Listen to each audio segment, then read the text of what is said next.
today we have another interesting topic to talk about. Today we're looking at Southern Kaduna after the crisis. What's next? And to do justice to this discussion, we've got Asma Begum right here with us. She'll be talking to us some more. It might interest you to know that Asma Begum is a dual citizen. She's a Nigerian by naturalization, but a Pakistani by birth. She is a graduate of pharmacy from the Ahmadu Bello University, and in 2014 she obtained her master's degree in pharmacology and therapeutics from the same university. And we're honored to have you right here today with us. You're welcome once again, Ms. Asma. Thank you. Happy to be here.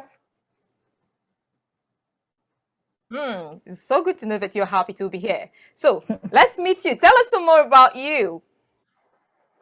Well, I would say I'm a very high energy person. I'm a person who is very happy being where I am. I'm a very proud Nigerian.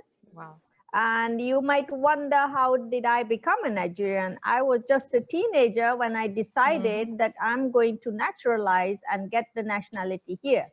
So I'm no longer a dual national. I am now a Nigerian. I don't have a full Nigerian. Okay, you don't want to attach the Pakistani anymore. No, not that I don't want. They don't have an agreement with Nigeria to have both, you know, Nigeria doesn't have a problem with that.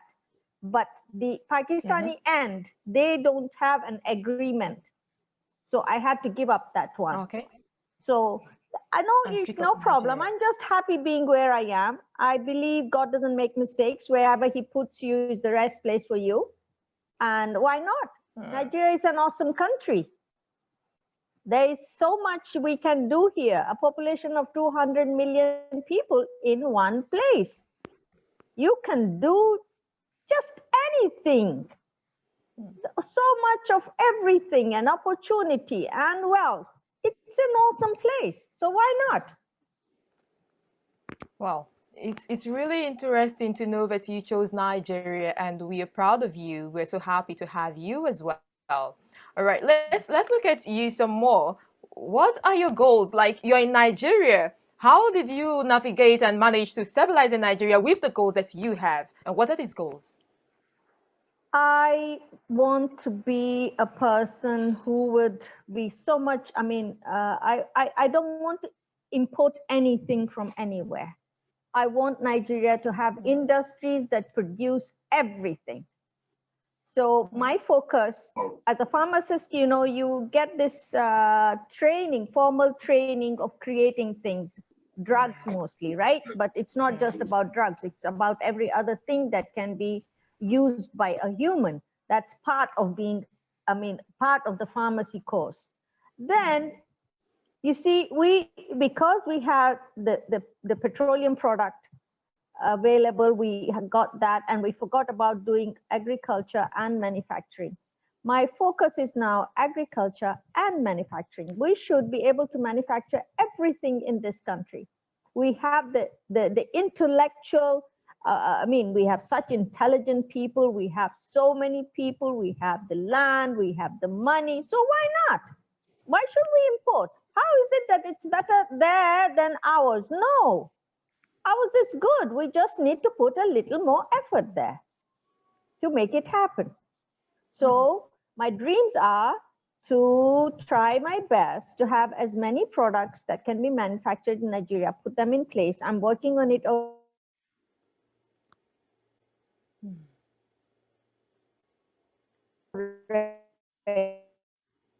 The pharmaceuticals from next year, I'm going to focus on that and create job opportunities, create opportunities for wealth, and we do everything with our material. Maybe we'll import some chemicals and stuff, but every other thing we can do it here. That's really, really interesting. All right, considering that you have decided to manufacture right here and face agriculture, where exactly are you looking at, or where do you want the factory to be?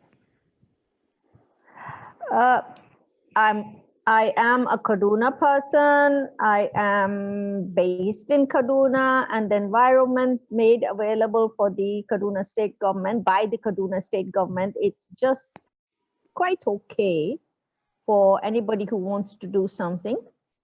Right now, I'm sitting in a unit. It's provided by the federal government, the Ministry of Science and Technology. They have this, they call it Technology Incubation Center. They give you a place, they support you. There are about maybe 10 or so people supporting you to achieve what you want to achieve. So there are a lot of things made available for the citizen if he really wants to do things. The environment is conducive. Okay, so from your explanation, it does mean that your interest is Kaduna, and currently you're in Kaduna. And we also know that recently there's been crisis in Kaduna as a state. Kaduna has been faced with a lot of instability recently. How has this affected your business? I would say, look, it's not that I wouldn't want to function anywhere else in Nigeria. No, I would function anywhere in Nigeria. This is my country, and the laws of the country allow the citizen to function anywhere. Anywhere. So, yeah. But right now, because I'm based in Kaduna, of course, I'll function here. And the environment is made very conducive by the government. Okay, I've mentioned that. Now you said that the crisis, yes, the crisis is a sad thing. It's a really sad thing. Reality on ground, yes, it's hard to function with the insecurity. True, it's hard. But that doesn't mean that, I mean, you shouldn't. You keep trying and you keep improving, and the authorities are trying their best. And then the citizen also has a role to play. You have to be security conscious. There has to be community policing. There has to be a rapport with you and the people you're living around with, and things like that. And you know, these challenges, it's not just here in Nigeria, it's everywhere. It's the world over. It's just that we don't look around. We don't see how other people are facing their lives. We just want to beat ourselves, you know, up and say, this is the worst place ever. No, it's not. Yes, we have challenges. Yes, we have the capacity to fix it. Hopefully, we're working towards that thing. So it's hard, but then it's hard everywhere. So, notwithstanding the crisis, business in Kaduna has been doing great, and there's not been any way your business has been affected by the crisis that throughout Kaduna, or the mainly insecurity issues. No, I wouldn't say it wasn't affected. It was affected because I was growing rice. I started growing basmati rice. All right? Because we are no longer going to import rice. And I totally support that decision. So I was growing rice, but it became very dangerous for me and my team to be out there. So we stopped going to grow rice. I now, I mean, because I have so many other products, you can put your focus and energy in another area. So we stopped going in that direction, and we started growing the rice in another place, fine, in another state. But then we also diverted our attention to the honey in southern Kaduna. It grows wild, it's beautiful, it's awesome. But then we again face the challenge. People can no longer go to the bush.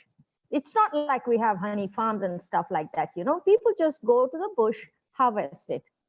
But now it's not possible because of the challenge of insecurity. You might, I mean, the person going might not come back. That's a hard one.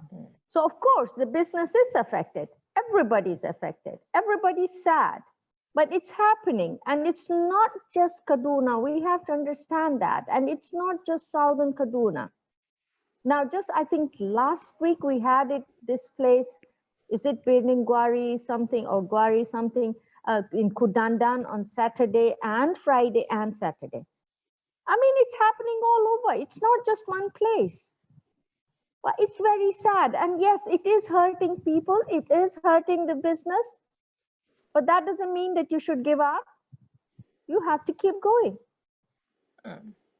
That's really, really awesome, because the way you sound like at no point at all were you thinking of giving up being a Nigerian.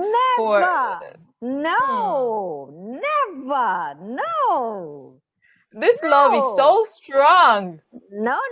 That thing can never even cross my mind. I mean, you don't rubbish something just because of one or two people are bad people in a group. No, you don't do that. No, this is my country. It's an awesome place. This is an awesome country with lovely, beautiful, wonderful people. Oh, come on. No, never.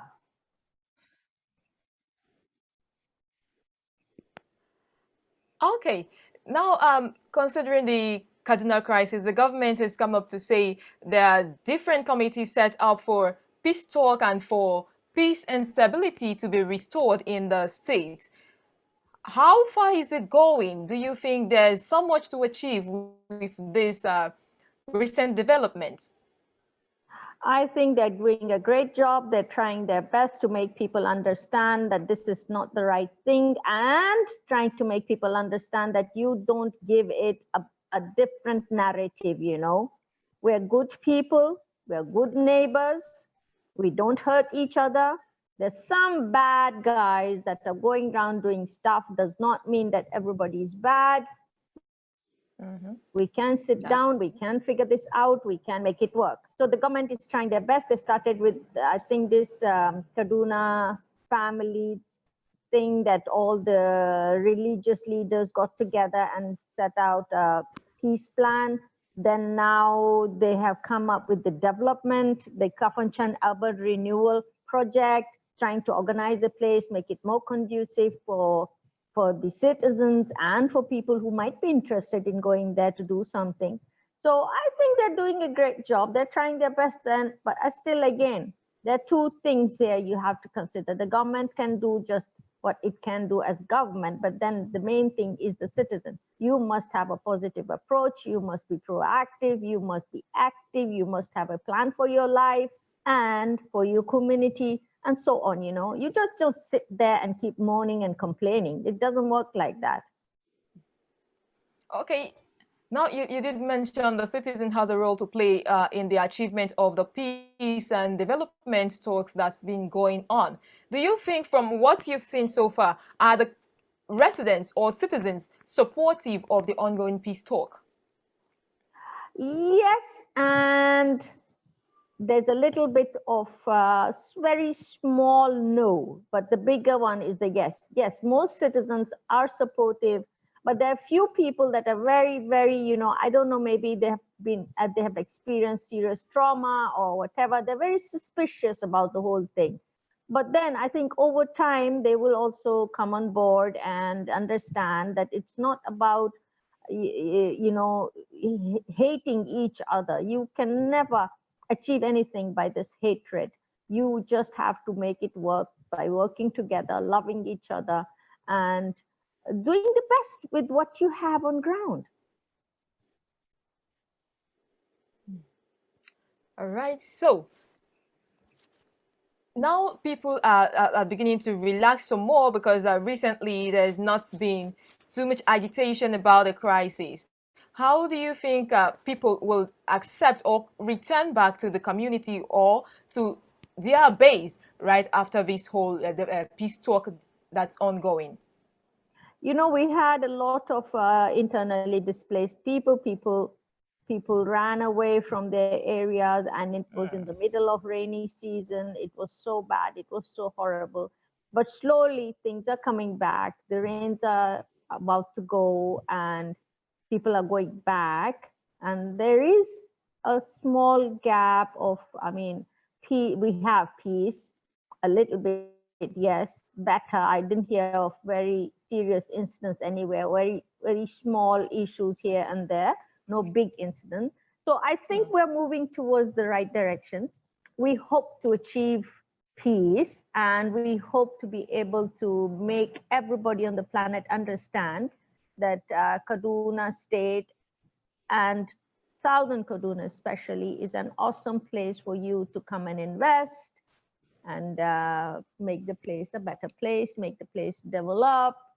And, you know, even the Southern Kaduna citizens from that area, because of the unrest and the lack of security, most of them were unable to go home and invest in their own area. It was so dangerous. We hope to get them back. We hope to have a lot of activity and development.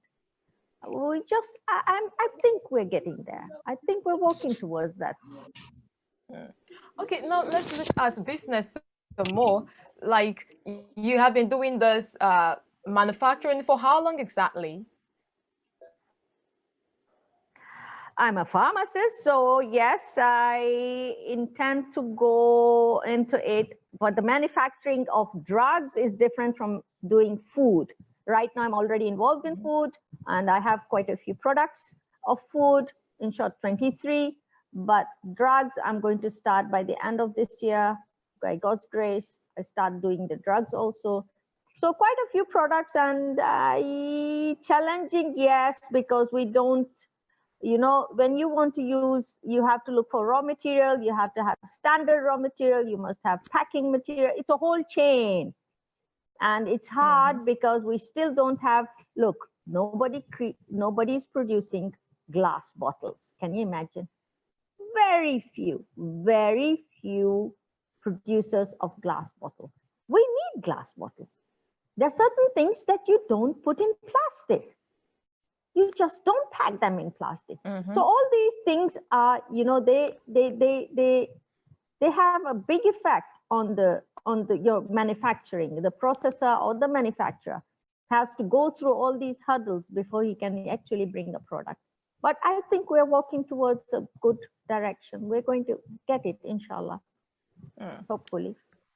You did mention that people are not producing glass bottles, and glass bottles are really needed for the packing of your products. Why is Yeah, that? Why do you think people are not producing? Is it because they've not seen, or they don't have the wherewithal to go for this, go into this no. business? I'm just giving you an example. I'm giving you an Okay. example. You see, an industry cannot run if there's no demand for the product. If you Yeah. import everything, all right, it already comes packaged. Who would buy a glass bottle? To package what? Do you get me? It's when we start focusing inwards and say we want to produce, then the demand comes. And when the demand comes, then somebody puts up a plant. You get my point? But there has to be Yes, a that's demand right. for it.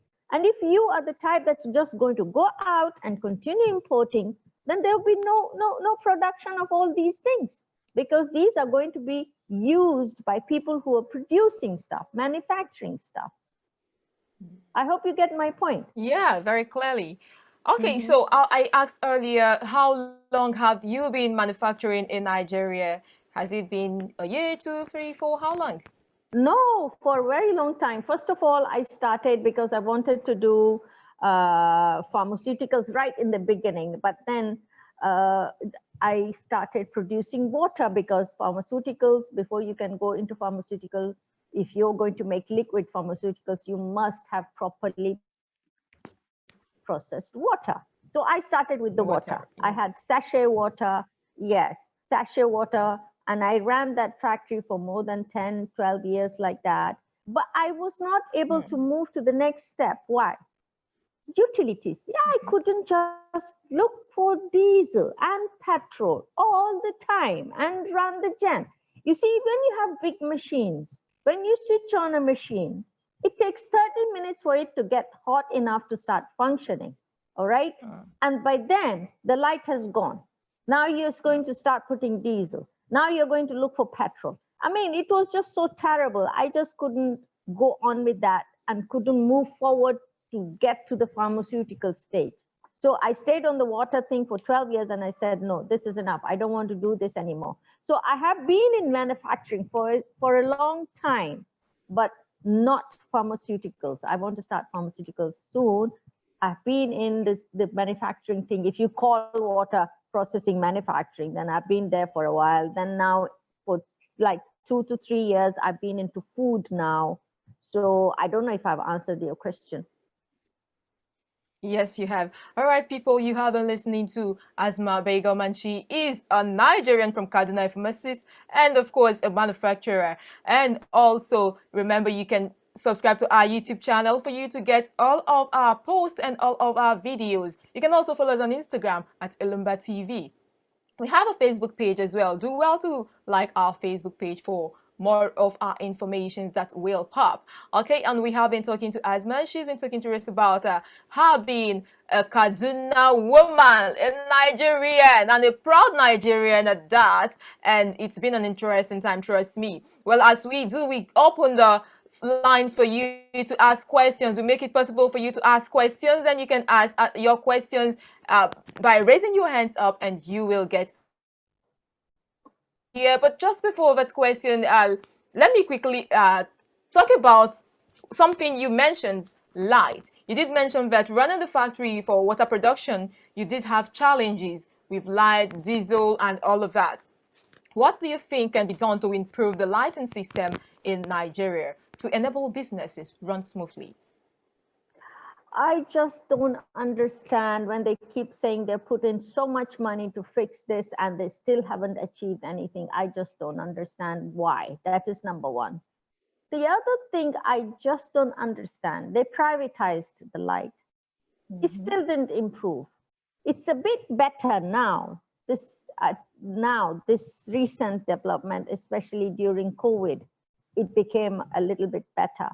But I, as an individual, I just don't understand the dynamics of that area. Why is it so difficult for the decision makers to fix this? Then another thing I disagree with is that power and water are like blood vessels of a country. I fail to understand why a government should privatize them fully. If somebody wants to now sabotage a country, it can decide to switch it off. I mean, it doesn't make sense. How and why should you 100%, privatize things like water and electricity? I maybe this is a talk for a different day, but to me, as an Yeah, obviously. as an ordinary citizen, I don't think it should be done. And so far, with all that they have tried, they have still not been able to fix this issue. I just don't understand why. And it's a very big challenge for anybody who wants to go into industry. If you are producing anything, you need power, you need water. And if the government can't provide this, you don't expect the citizen to be able to do this on his own. I cannot run generators 24/7 using big machines. And it's not just me, it's anybody who is into manufacturing. It's hard to live without light and water. Big challenge. Okay, so at this point, we would make questions come in. If you've got a question for Asma, you can just pop your hand up, and your questions will be taken. I saw a question. I'm actually looking for that question so that it will be taken. I've I seen a wouldn't know what's question going. here. Yeah. Okay. I've Go seen a ahead, please. question I here. can't. Yes, All right. I saw somebody asking me why I did not train people on growing of basmati. Actually, the person is, let me even read the chat. He's saying, why didn't she plant basmati rice and teach the locals to do the same by creating awareness on the basmati rice? Yes, I did Yeah. tell people, I did teach people, and it was possible for some people. In fact, some people are already growing it because it's far more, when it comes to economics, it's far more expensive than the other rice. So people who want to make, keta for the upper class, the affluent area, they go for that variety. And yes, it's doing well. It grows well. So yes, why not? I did. And I talk to people, and there are people on their own, not just through me, on their own, they're growing it, and it's doing well. So anybody else? Yes, another question, please. Okay, we have you here as a naturalized citizen, and would like you to just look at it a little. Can you give us an objective analysis of what is going on, why we have the crisis in southern Kaduna? What do you think is the cause of this The crisis in narrative Kaduna? the narrative is so many. There's so many people with so many different ways of looking at it. But I always tell everybody who cares to listen, if your heart has love in it, it will see the truth. The truth is, we are all human beings, we are all citizens of this country, and each one of us has can live anywhere, do any legal business anywhere. Nobody is better than the other, no matter the tribe, no matter the religion, no matter whatever. So if we could stop focusing on those small things that divide us and look at ourselves as citizens of this great nation, one people under one flag, and put our energies together, then we can make progress. But if we keep cutting each other down, we keep beating each other down because somebody looks different, or somebody answers a different type of name, or somebody comes from a different geographical area, we're just harming ourselves. We're just preventing ourselves from growing. Look at other countries. When Nigerians go there, they become citizens of that country and function and become mayors and governors and scientists and senators and what. But here we don't allow our own people to progress just because they have probably a different tribe or a religion. Why? I just don't understand. One of the reasons I noticed, one of the things making them fight was this. It's silly. We shouldn't do that. No, let's get together. Let's make it happen. And then after that, then of course there's the criminal element there. You know, there's a lot of bush there. There's a lot of jungle in southern Kaduna. The criminals can hide there. They can do evil things there. And because the communities are so disconnected, you don't talk to your neighbors. So the news doesn't get around that we saw strangers. There's that gap there. They're so suspicious of each other that eventually you harm yourself by isolating yourself. If everybody could get together, understand your neighbor, understand the neighboring community, have a proper rapport, interact, you can stop this. The evil people need, you see, they need that gap. They need darkness. Darkness doesn't mean the real, dark black. What I mean is that they need to hide somewhere. And by dissociating yourself, the communities from each other and the tribes from each other, or the religious groups from each other, you create that gap for them to function. That's sad. If once you understand that, look, if I hold my neighbor's hand and walk this life together, this evil thing will not be able to come and touch any one of us. Then we can make it work. It's simple. But we deliberately make it complicated because the devil works with, it tells you all sorts of silly things. I don't know if I'm making a point to somebody out there. Yes, you will. All right, thank you so much. And let's see what is coming in from Obadiah David Joshua. He says, good evening, Mr. Obadiah from Kajuru LGA in Kaduna State. I want to commend Madam for her passion and having life to live people, particularly the Adara Nation. God bless you richly. All we need now is the government's willingness to help in launching aggressive assault to deal decisively with the bandits and kidnappers. Thanks. Thank you so much for that input. We appreciate you. All right, people, you can still ask your questions if you have one, especially since we have a pharmacist right here to talk to us. She manufactures. Is there something you'd want to know? And she did mention honey. So if you would have a question in that angle, cool. Drop it in the comment section or you raise your hand up and you will be called on to drop your questions. All right. So let's look at the explanation you did give concerning the unrest in Southern Kaduna. You mentioned that it's just the people don't love themselves and we need some more love. What will be your suggestion for the government to kill this lack of love and all of that that's going on? You see, government has its own role to play. The citizen has his own role to play.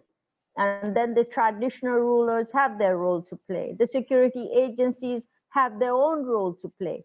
Once you look at a scenario, then you, the person, whoever you are, you could be a government person, you could be a traditional ruler, you could be a security agent, you could be an ordinary citizen. Identify your place and identify your function and function accordingly. The issue is, I don't know, all the time I keep hearing the government didn't do this and the government didn't do that. Look, the government cannot do everything. There are some things you're supposed to do. You're supposed to do. Can't they have friendly sort of competitions or trade fairs among themselves?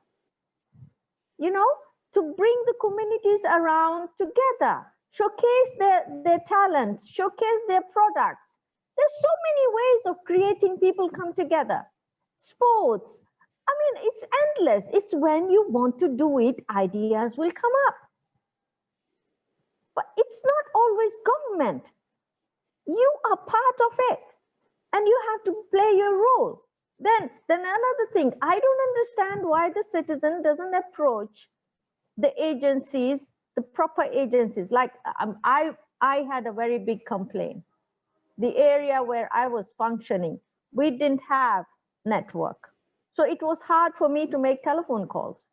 It was hard for me to have any connection with the outside world once I'm functioning there. Because then I kept on complaining, I need the network to cut here. I made my complaints to all the commercial network, what do they call them? Operatives, yes. And I even launched my complaint with the government. I want that type of thing. You look at a problem and you try and solve it objectively. Go and meet the people that are supposed to handle this. There's so many things you need to do as a citizen. Then the government can function. How, if you don't ever report a case of banditry or kidnap or something, how do you expect the security agents to do anything about it? If you don't report that you saw strangers, or you don't report some people functioning in the bush, what are they doing there? You've never seen them there before. How are the security agents supposed to function? Tell me, how are they supposed to handle it? I mean, the citizen is the main person who's supposed to solve this problem. And then he gets support from the other components of this society. No, you just keep shouting, government, how? I don't know. I don't know how they expect the government to just do this. Hello? Okay, so talking about, I'm right here with you. Can you hear me? Yes, I can.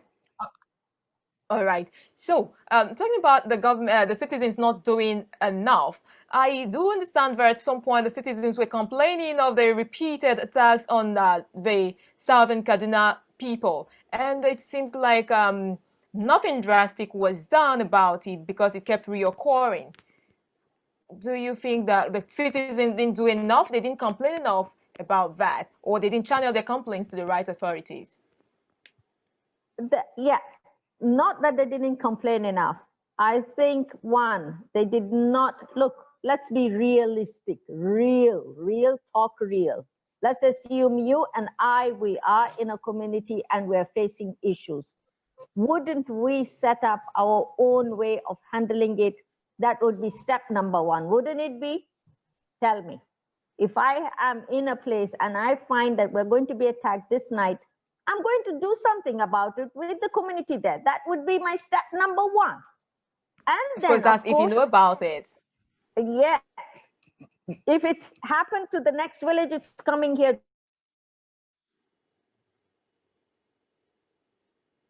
too. I mean, they don't have forming the community.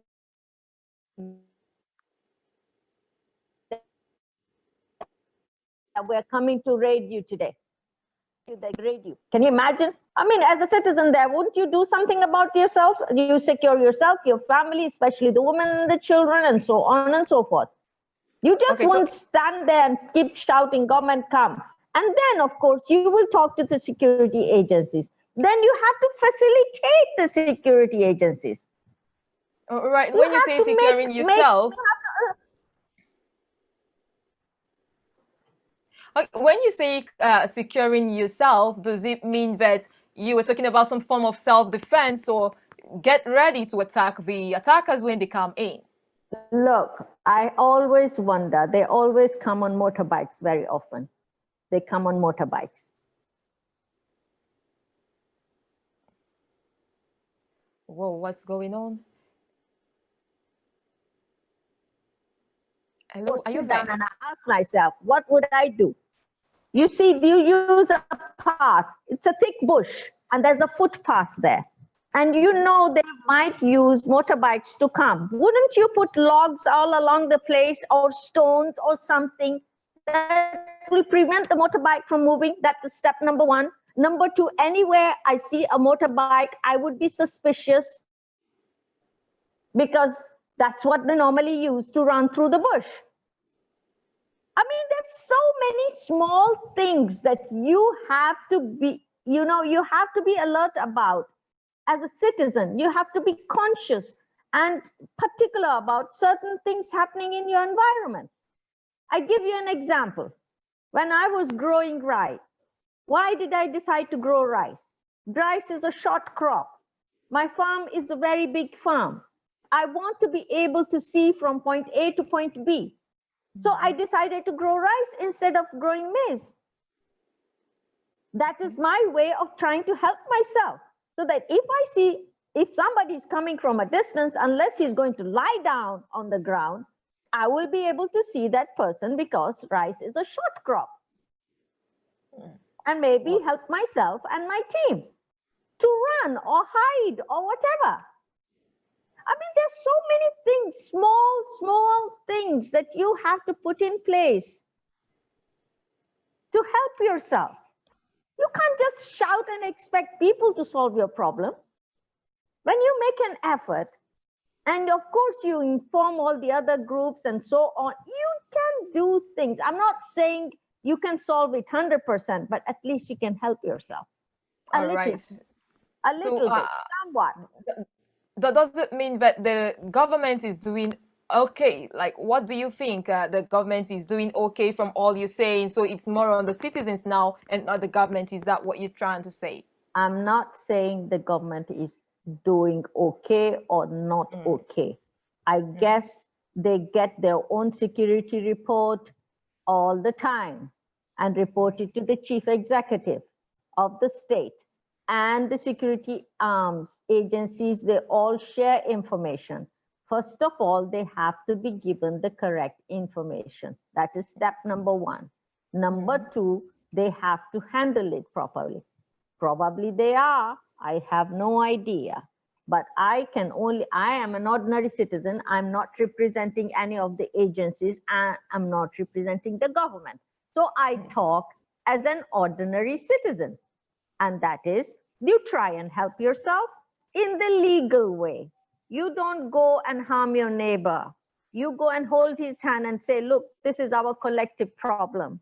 Come, let's do things. Let's brainstorm. Who are the able men we have? How can we use them to secure this place? What are the assets we have? How can we secure our assets? You know, you sit down with whatever you have and your neighbors and your whatever group you have, and you try and solve this problem. And of course, you inform the security agencies, you inform the government, and you work. But you don't expect, expect them to come and solve your problem 100%. It's your life. This is your family. This is your house. This is you. You have to look after yourself. Look for solutions yourself. Wow. All right, now let's look at the Southern Kaduna crisis and the killings. So far, what's the situation in Southern Kaduna right now? Has the killings stopped? There is an improvement. Yes, there's a lot of, I would say quite a big improvement, but it's not 100% under, I would say not 100%. There's still small things happening here, there, somewhere, but there's an improvement. And I think the people are beginning to understand that it's not always the other person that we think is not our tribesman or is not from our same religion that is, doing this. Now, there are criminal elements that are coming and, doing all sorts of criminal activities and so on. So I think there is an improvement. There is, because recently I have been there several times, and we thank God, nothing. I didn't see anything terrible happening. Just one or two isolated issues, yes. But banditry is rampant in northern Nigeria. You see rustling of cattle and banditry and kidnapping. It's not just southern Kaduna. All right, we have a question here. This one says, please, I want to ask the honey that she gets, are they for export or for local consumption? Is she using the locals to work for her in her farm? The honey we have, it's not like we have a honey farm. No, people just go into the bush, they use the raffia mat, they roll it and they put it in the tree, and the bee gets in there and creates the honey. Sometimes you don't even put the mat, the honey is just hanging there, the hive is just hanging there. People go and harvest. There's a season for it. Now it's not the season. You don't harvest honey during rainy season. There's tons of it out there in the bush. People go and do this. You can put up to 10, 20 mats in a tree, and it will still occupy all those things and to still make honey. So it's not like we have formal farms. There might be a few, one, two somewhere, but ordinarily we don't have honey farms in southern Kaduna. I think the demand for honey, proper good honey, is so big that you can't even talk about export right now. I mean, within the country, you have more than 200 million people in this country. Any product you have, if it's quality product, you have an endless demand for it. So I hope to be able to get enough honey to be able to produce, to export. But right now, the demand is just too much within. I'm unable to supply even within, talk less of talking about export. Exporting. I do hope to get this someday. And it doesn't have to be me. Anybody out there? Anybody out there can. Yes, please get up, do the honey business. It's a good business. It doesn't make me smaller.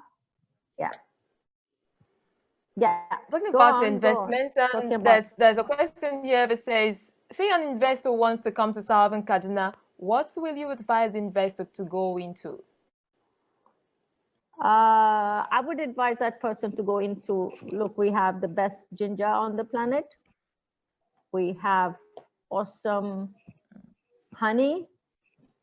Then our environment in Southern Kaduna is very good for animal husbandry. You can have cows, you can have anything you want, animal stuff.